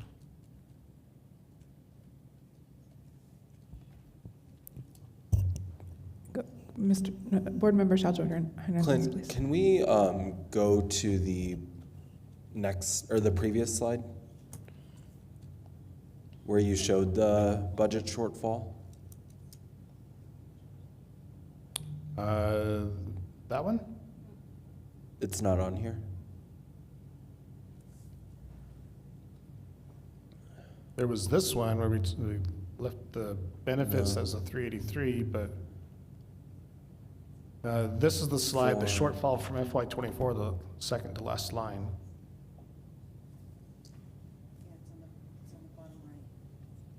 Yeah, I see. Where's that number coming from? It's coming from the $211,000 grants that adjusted our budget. It's the remainder of that after you subtract out the $110,000 of our grant rollover and the sterilization contribution. Is that reflected in the Animal Services Statement of Revenues and Expenditures though? From this, because this is the city software, right, that we're looking at in the agenda packet? The financial statement is. Okay.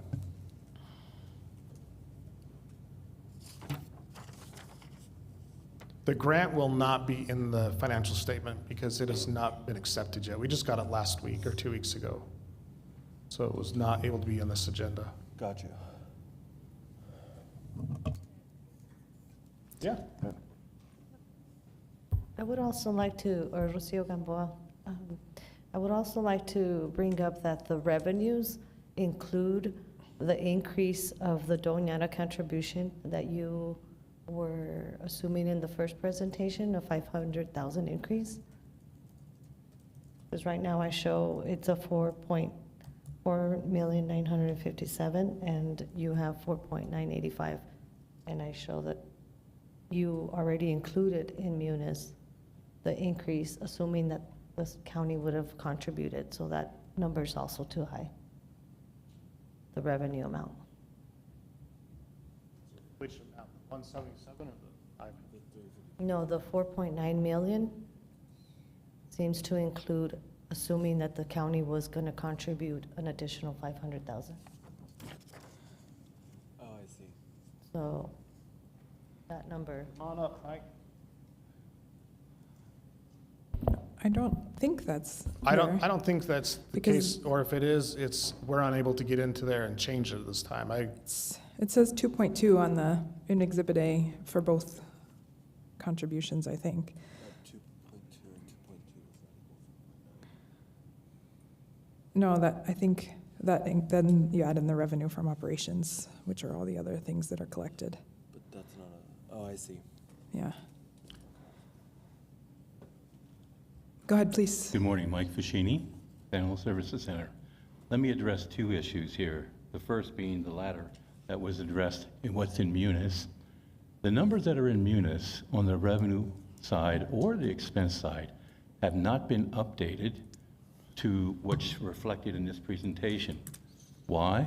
The reason is these numbers just came about yesterday, at the end of the day, if I'm not mistaken. So we didn't have an opportunity to change those numbers, and I shared that with budget that I would be making those changes as soon as the target stopped moving, because we've had multiple revisions dating back to when we first made this presentation to you last month, and there's been several revisions, and the revisions hadn't stopped until yesterday about 3:30, when we got came up with the final numbers. On the first issue, though, if I can shed some light, and this may or may not explain the genesis for this 81,696. I'm going to take you back to the March meeting, and I think Councilor Coran asked this question. What's the difference between why you were asking, and at that time these budget numbers are different than they are today. What's the difference between a $295,000 gap in expenses versus, $720,000 that we're asking for in expenses versus the $1,015,000 that we're asking for in revenues? And what was asked was, how can you reconcile that difference? Shouldn't they be the same? So when we looked at that time, and it still continues to carry forward today, although the numbers are much smaller, we looked at that difference, 1,115,000 versus 720, came out to be 295,000. And again, I'm speaking from memory, so I don't know the exact numbers. $295,000. So I started to look at, where are these numbers? How do I reconcile that difference? 211,747 of that was from the grants. We removed that, and that gave us a figure of about, 82,000 and something. Again, I'm sorry, I don't have the numbers in front of me. I pulled out the difference between the revenue from 24 to the revenue that we were expecting to do in 25, which has since been changed. That difference was $1,909. The remainder was $81,696, which happens to match exactly to the difference on the budgeted side that you're finding on those Finance Committee meetings. Now, I can't explain why that difference is in the amount of monies that were budgeted for revenue versus the amount of monies that were in the FY24 for expenses, other than to say that the 4745 number is a number that grew as a result of adding in the grants from the 4.633 million that was originally approved in FY24. And that's how we get to the 4745.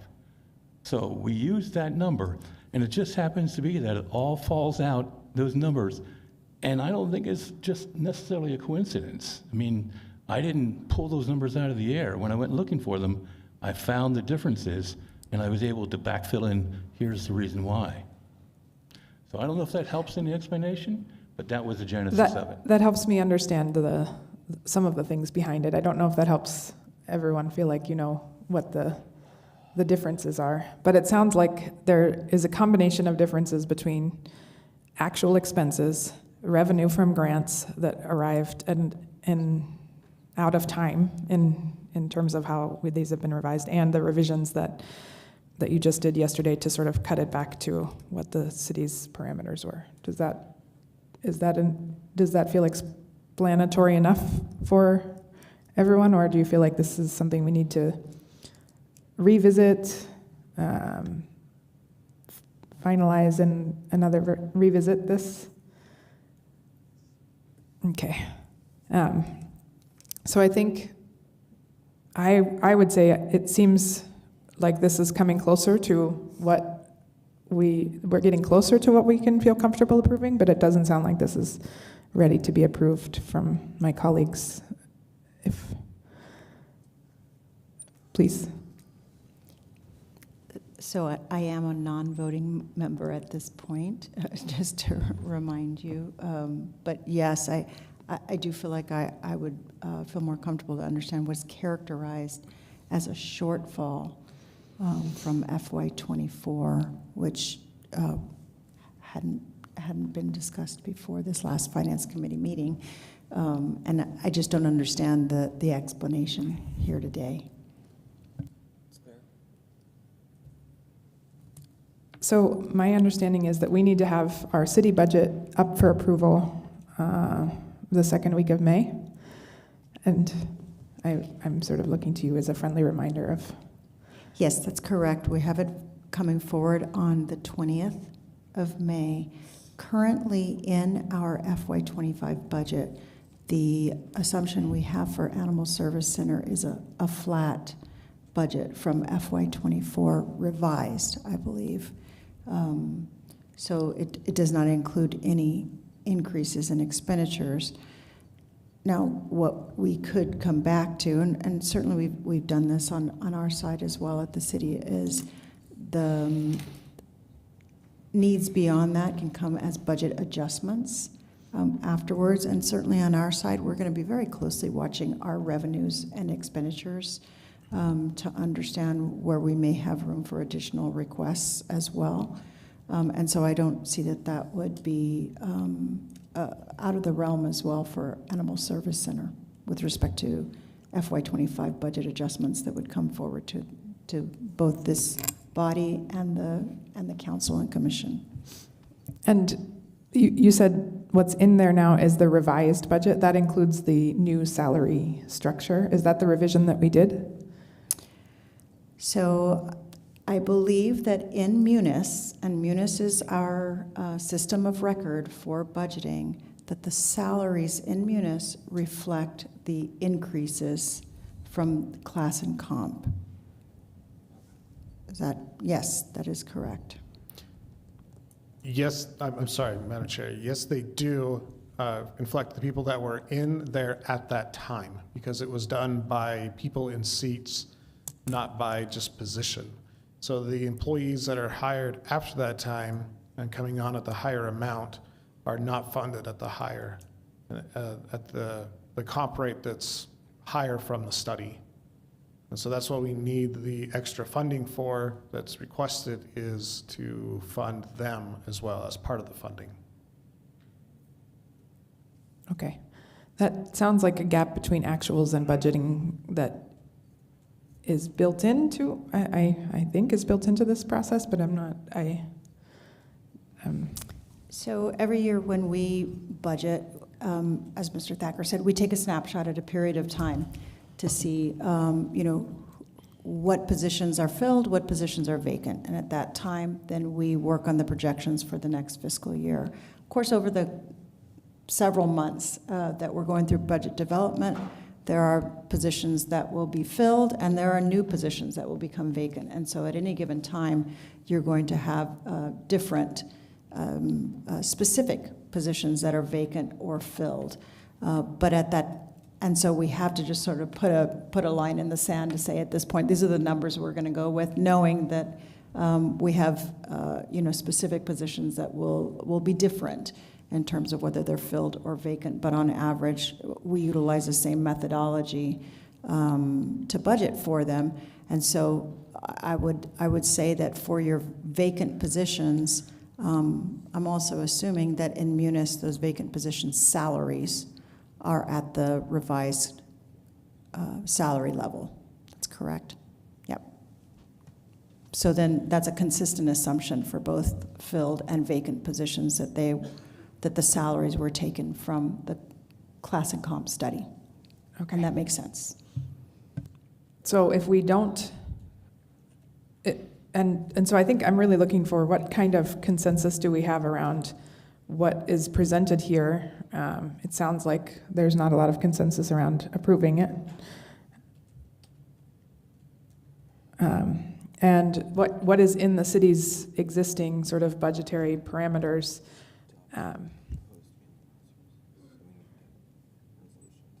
So, please, Board Member Flores. Based on our work session, the city's work session, and what we're doing today, I think that we don't have a consensus. I don't think that, I'm certainly not ready to vote on it, on this, due to our budget presentation to last week. So what this would mean is what exists will go into the annual budget consideration, and everything, including which this would have been the case if we did approve this today. This would have been the case that the things that you had on the prior iterations of the budget, things like additional vet tech supplies, animal care folks, could appear as a budget adjustment as soon as you could bring them to the next board meeting, ASCMV board meeting, to get into the next fiscal year's sort of conversation as a budget revision, right? Yes. Yes. Please, Board Yes. Member Flores. Thank you, Madam Chair.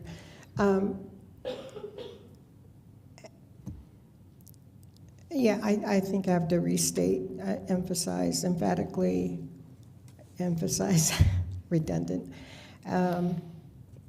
that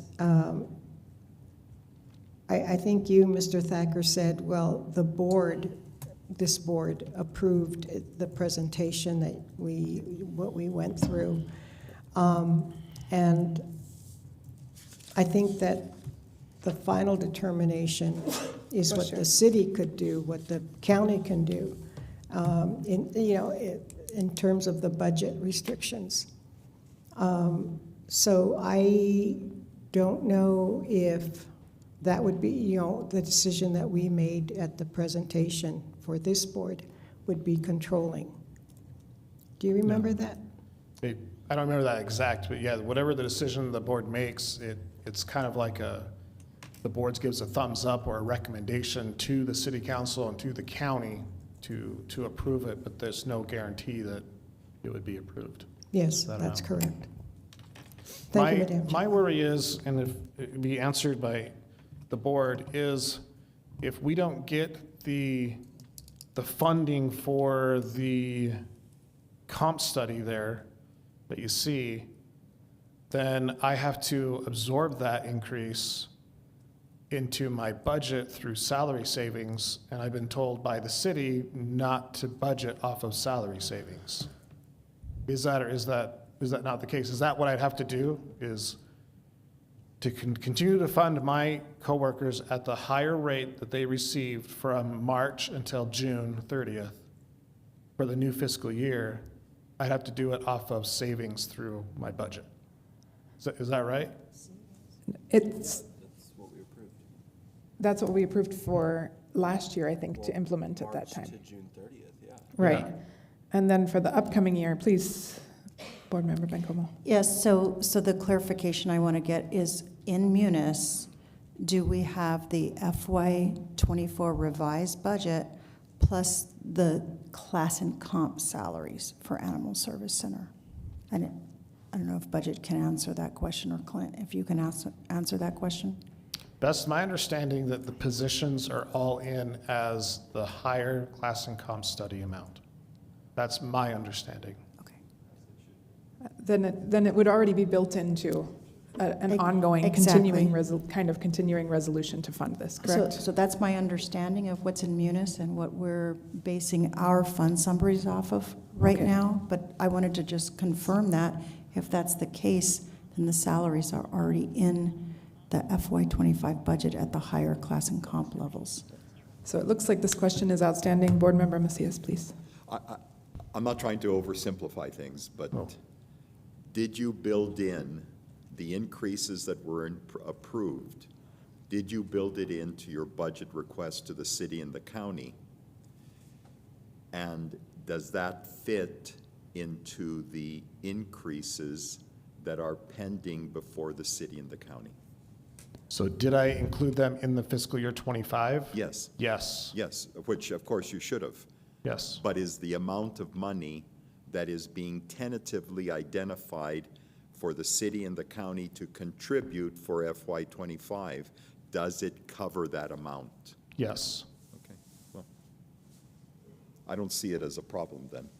And actually, I don't see it as a problem to kind of recommend the budget that's being proposed, subject to any kind of reconciliation that can be done administratively, because again, this is a recommendation. It's to the city and the county. I'm not speaking on behalf of the county commission, but I'm assuming that the county commission is favorable to the reduced rate, the 200 and, what was it? Just 177,000, roughly. Oh, okay, then I'm assuming that the county commission will find that as a reasonable request. I don't know where the city is. I had understood that there was some negotiation involved to arrive at that number, that request. And so that'll be a common contribution from the city and the county. So I don't know, I think we're spending a lot of time over what is really a reconciliation between the system that the city uses and the way the Animal Services Center is presenting the information at this point. And I think it can be an administrative reconciliation so that the proposal needs to be, the commitments need to be there, and they need to be there as soon as possible. I don't think waiting until next month gives us a lot of clarity. And to amend that, what I said before, sir, it's $172,000 each. I would entertain a motion from the board on this resolution. Move to approve, Madam Chair. It's been moved to approve the resolution as it is, given the reconciliation that will occur between the two and between what is budgeted potentially and what might exist in terms of the positions in Munis that may already be built into, it sounds like, the existing budget. Second? It's been moved and seconded. I would hear more discussion. I think with the clarifying points about reconciliation happening and understanding more at a future date, but getting this in front of both the city and the county is a wise move. I understand that we have more work to do and more conversations to have, but with the increase, I would agree. So my sense of what the spirit of the recommendation of the board is that we're honoring the commitments that we made in the class and comp study, and that's the main budget increase that we'll see in the next year. That's my sense of this. But we would like to see more clarity around the identified shortfall, and hopefully we can follow up in the next finance committee meeting to figure out and reconcile those things. So is that what the spirit of this vote is? Board Member Flores, please. I don't understand what the motion is if we're going to recommend the budget as identified here with the increases that are consummate with the class and comp study, if those aren't already represented in Munis, I think. I think that's a big if, so I'm not in favor of that motion for what it's worth. It doesn't make sense. Okay. And again, just so that there's no lack of clarity, Madam Chair, it's basically adopting what is being presented here as being accurate. As being a recommendation that we're making to our respective bodies. Okay, any other discussion? Hearing none. Becky, please. Board Member Macias? Yes. Board Member Flores? No. Board Member Shaylo Hernandez? Yes. Chair Curran? Yes. Motion passes.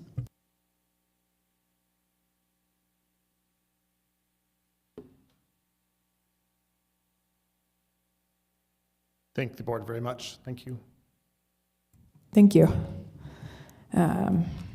Next up, we have public input. I will do my typical, as my colleagues do, starting on my left, go up through the rows. I imagine there are none until about row 5. Kathy and Jerry, please welcome you. Generally, I hope that you will keep your comments to 3 minutes, but I won't. I'm not going to be buzzing anyone off. So I ask you to. Good morning, board members. Kathy Stark, I'll keep this really short. And I know you don't answer questions, so what I'm asking for is at some future board meeting, if you could provide some clarity on the board's position of a Friends of type of 501c3 to support the shelter. I understand the reasoning why the previously presented option was not acceptable, and I agree with that. But I didn't hear from them, from that board meeting, a definitive kind of direction on establishing a 501c3 to help support. And I think most of you have seen the efforts of Dr. Kyle and the amount of funds that she has raised by very generous community members. Every day on social media, we have people stepping up and we could leverage that to help members in the community through a Friends of organization for future. Thank you. That is not off of any of our radar, so thank you.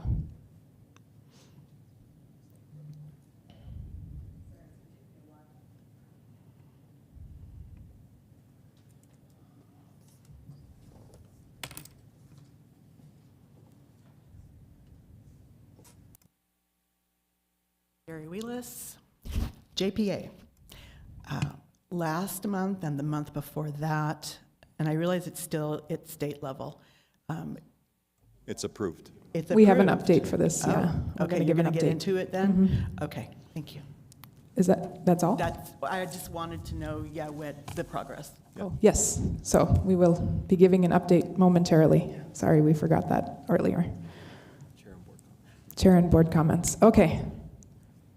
Keeping on my left, no? Okay, on my right,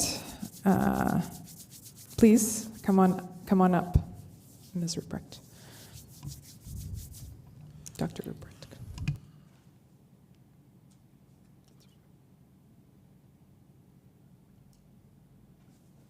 Joe Ruprecht for the record, Becky.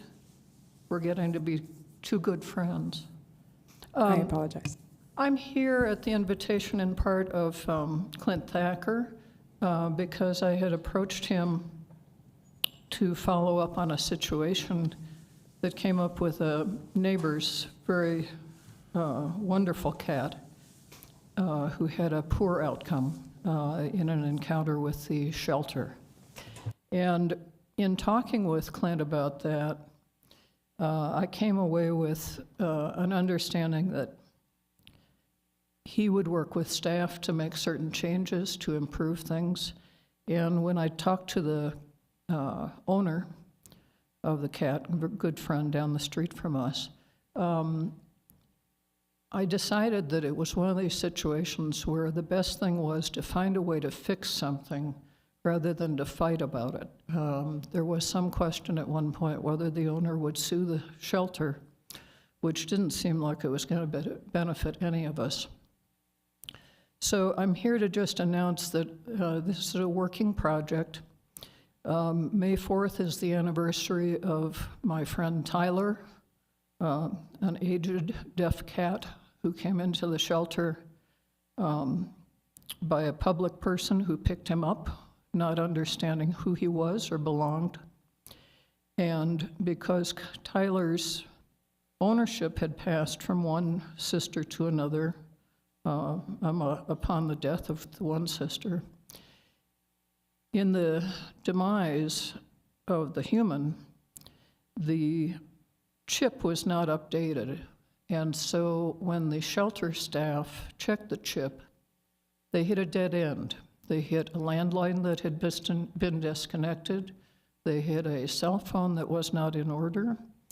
Eventually, they did find a number to contact the sister who had inherited Tyler, but by then, Tyler had been put down. And there are a number of mistakes in this. I know that Clint and the staff at ASCMV are working on their end. And on the end of Tyler's owner and myself, we're working on a public awareness campaign for Check the Chip, and to encourage people to have a date or a month in mind. We're looking at June as, for Tyler's sake, Check the Chip. And I've already talked to Commissioner Curran a little bit about this. I've talked to Clint. I'll be talking to my good friend Gino Jimenez, and I'll be making friends with county folks to try and get us in on this, and also with veterinarians, because there's a number of ways to do outreach and education about the importance of checking the chip, both for is it functioning and what information does it lead to. We've got a lot of situations with older people where their animals are being rehomed as they move into facilities. We've also got a situation where a lot of landlines are being disconnected, or abandoned, and where cell phones don't give you the same information. So people need to be aware that updating is a must. Otherwise, when a shelter worker or somebody else in an office or in a functionary position hits a dead end, it can come up as a bad thing. This was one of the things that happened for Tyler. So we're trying to fix some of that, and I'll be working with a number of you to outline how to do this and the way that we can do some education and get some different numbers up on the board in the coming months. So check the chip for Tyler's sake, and that would be June, and we'll be working throughout the coming month of May to pull things together and to get an initial effort for the county so that it wouldn't just be city, it would be county also. Thank you. Thank you. And We are being asked to amend the motion because the Exhibit A that was online is not the Exhibit A that the general public has. It's the new Exhibit A that we were discussing. right. Do we have to amend it though? Do we have to amend it? Yeah, I think so. Okay. Thank you, Joe. Let me really quickly get through. Are there any other public comments? Okay. We do have some updates, but I'm hearing that we need to. That we should we should amend the motion on the budget to reflect the Exhibit A that was handed out this morning, not the Exhibit A that was presented in the packet. Does that make sense? Yeah. Yes. Okay. So I think we have to reopen consideration for the action item first, I would guess. We have to do something like that.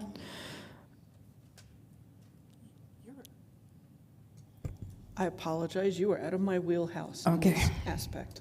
So, Mr. Macias, if we can get a motion to amend the original motion for the budget, we have to include Exhibit A that was given to us today, not the Exhibit A that was in the packet that was originally published for the meeting. Is that a motion That is a motion. It's a request. that you just made? Yeah, it's Okay. a motion. It's been moved that we amend the exhibit that was in the previous vote that we approved, that we designate or point out that the Exhibit A that we have been provided is the one that's included with that, not the one that's published online. I think the motion would be move to substitute this exhibit for the exhibit currently in the packet. I think that. No, that's the other way around. No, No, you're correct. Yeah, That is correct. That's what I thought I heard. I thought it Okay. was- And so that's all it is because you're not amending the resolution. All you're doing is a motion to substitute the Exhibit A. Exhibit A. Exhibit A that was distributed at today's meeting for the one that was previously included.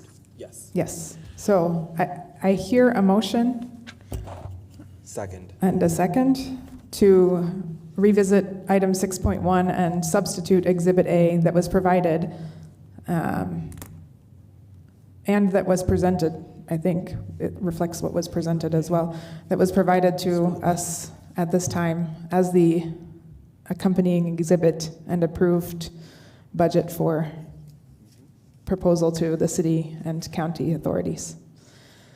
Any further discussion of that? Seeing none, please. Board Member Macias? Yes. Board Member Flores? No, Board Member Shayla Hernandez? Yes. Chair Karan? Yes. Motion passes.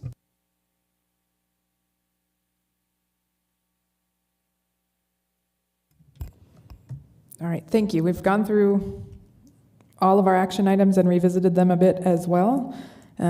Chair and board comments, just to talk, I'll start and then I'll head down, but I will give a quick update on the JPA and subsequent things, and I will also put a note that We have a proposed closed session, but I think we haven't collected the information that we needed to do this closed session. Is that correct, Commissioner Shalcho Hernandez? Yes, but it's on.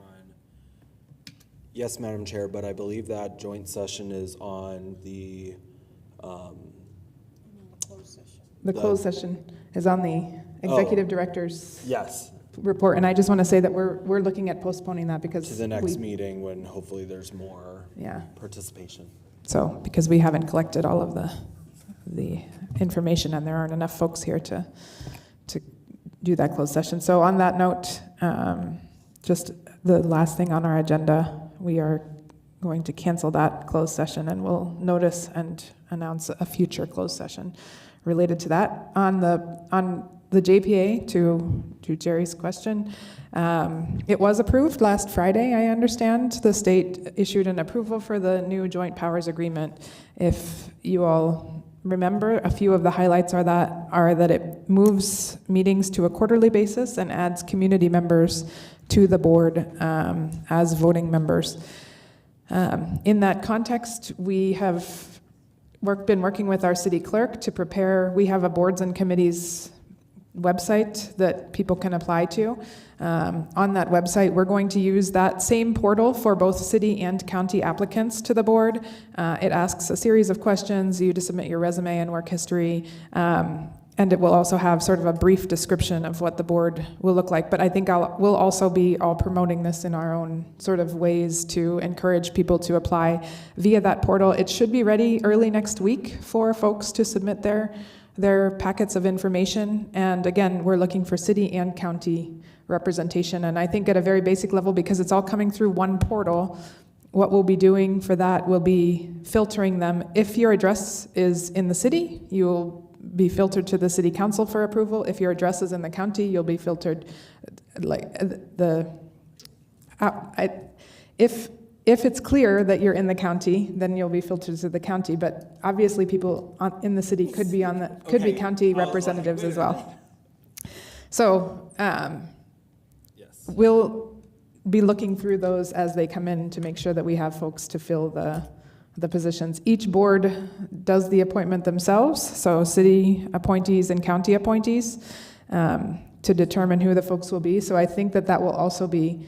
We'll be having an executive session, an executive meeting of the board as it exists now. I think at that we can plan how we're going to follow up, what the timeline is, because the next meeting really wouldn't be for another 3 months of this board if the JPA is in action right now, correct? Yeah. So, with a different constitution, including the community members. Madam Chair, I would recommend maybe a couple special meetings in between there to get everything cleaned up until, I would recommend that. Okay, so we will keep you posted, but starting early next week, we'll be accepting new applicants to join the board in its new formulation. So,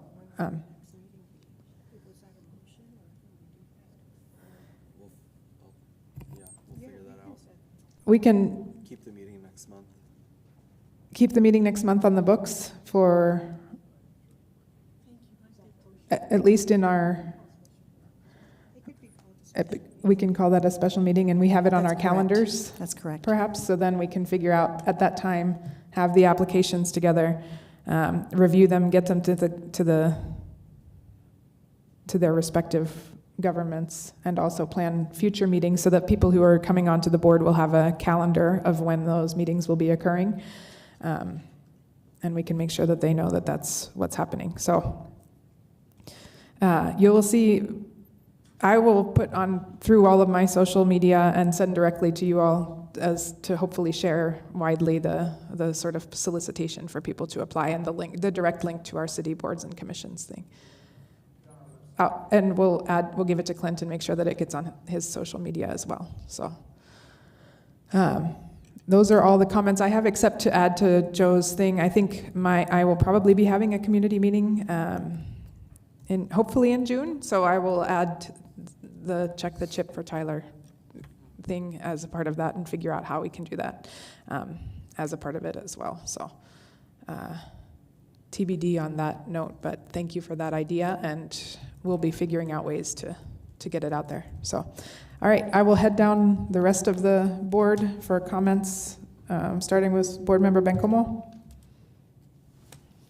I just want to thank you all for your patience on the JPA and MOU process and approval. I was on the verge of driving up to Santa Fe to see what was going on up there. I'm happy I don't have to do that, and very happy that they did approve the document.